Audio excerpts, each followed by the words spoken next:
chiêng mau mục mau cái này một prap pi được biết này ca đạch xe phượng rồi bỏ mô tô chứ nè mô tô tờ cô veo y mà rồi đập rồi mình cái bom ôn phá phao veo ai mà rồi đập rồi mình cầm rồi đập ai để nhưng năm chôn một bị thay một cứ viết phư rồi hốt phư ô tô từng dọc từng ngày đây ngày nay một prap pi được biết đạch đôi ca đạchพวกประเภท LED នេះគឺសេរីវាចាប់ពីឆ្នាំ2019រហូតដល់025គឺប្រព័ន្ធភ្លើងវាតម្រង់វាតែមួយទេហើយការកាត់ផ្ដាច់ខ្សែក៏តែមួយដែរនេះបងប្អូនខ្សែដែលត្រូវកាត់ផ្ដាច់គឺយើងត្រូវកាត់ខ្សែពឿសឆ្នោតផ្កាឈូកណាពឿសឆ្នោតផ្កាឈូកប្រយ័ត្នកាត់ខុសណាបងប្អូនខ្លះគាត់កាត់ខុសច្រើនដោយសារពួកប្រភេទម៉ូតូនេះគឺមិនសូវមានអ្នកធ្វើវីដេអូបង្ហាញប្រាប់ទេដោយសារវាមិនសូវមានអ្នកប្រើប្រាស់ច្រើនទៅវាអាចឲ្យបងប្អូនជាងខ្លះមានការផិនច្រឡំកាត់ទុកខុស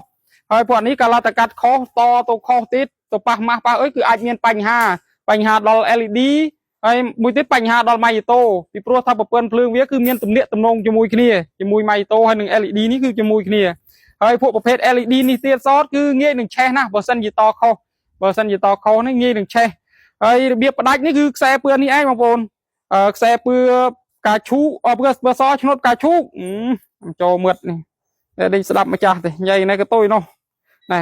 ឡូវនេះខ្ញុំមកតេសាកលបងមើលតើការកាត់របស់ខ្ញុំបានជោគជ័យអត់ឆែហើយនេះអត់ភ្លឺទេនេះនៅរឹមធម្មតានេះគឺនៅតែដើមមីវាទេអារឹមនេះណាព្រោះអានេះដែលយើងកាត់ផ្ដាច់នេះកាត់ផ្ដាច់ដើម្បីបន្សល់ទុកដើមមីអានេះពេលយើងបើកភ្លើងនេះ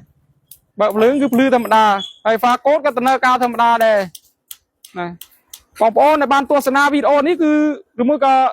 ម្ចាស់ម៉ូតូខ្លួនឯងដែលចេះណាចាស់តូខ្លួនឯងដែលគិតមានជំនាញតែចេះអាចមានសមត្ថភាពកាត់ផ្ដាច់ខ្លួនឯងបានក៏កាត់ទៅនេះអត់បាក់អស់លុយទេទិញតែកងតាក់នេះមួយមករៀនផ្ដាច់ខ្លួនឯងទៅ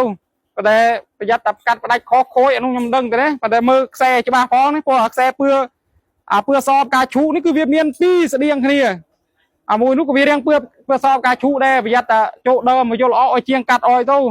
ខូចខាតយ៉ាងណាក៏នៅលើជាងណាអានេះយោបល់ល្អពីខ្ញុំហើយបងប្អូនជាងដែលមិនដែលបានឃើញរបៀបកាត់ពណ៌ខ្សែនេះក៏អាចសេវទុកបាន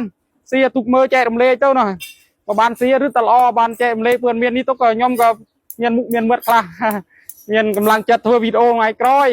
បានមានអាណាផ្លែថ្មីក៏ធ្វើឲ្យបងប្អូនបានមើលទស្សនាទាំងអស់គ្នាដើម្បីជាការរីកចម្រើនទៅមុខទាំងអស់គ្នាកុំនៅដែលគេទៅដល់ណាដល់ណែហើយយើងនៅដែលគេអោមដែលគេដោះណាឲ្យមានការផ្លាស់ប្ដូរខ្លះដើម្បីឲ្យវារីកចម្រើនទៅទាំងអស់គ្នាណាគេធ្វើម៉ូតូបានជិះហើយយើងធ្វើតែម៉ូតូកណ្ដែលគេធ្វើមិនចង់កើតទេពិបាកធ្វើម៉េចបានខ្លាចបានកូនចៅជំនាន់ក្រោយគេចេះតែចេះទៅក៏បានគេបង្កើតម៉ូតូបង្កើតអុយជិះឲ្យបានប្រុងព្រាតគេផលិតម៉ូតូលក់ពិបាកលក់ដល់ប្រទេសគេក៏លក់តាមស្រុកយើងទៅឲ្យបានប្រើប្រាស់ឲ្យមានតម្លៃធូរថ្លៃគ្រឿនណាមកដល់រឿងយើងវិញក៏ចាប់តែប៉ុណ្ណេះឯងរួចហើយផ្ដាច់បានហើយស៊ីលុយបានហើយបាទអរគុណបាយបាយ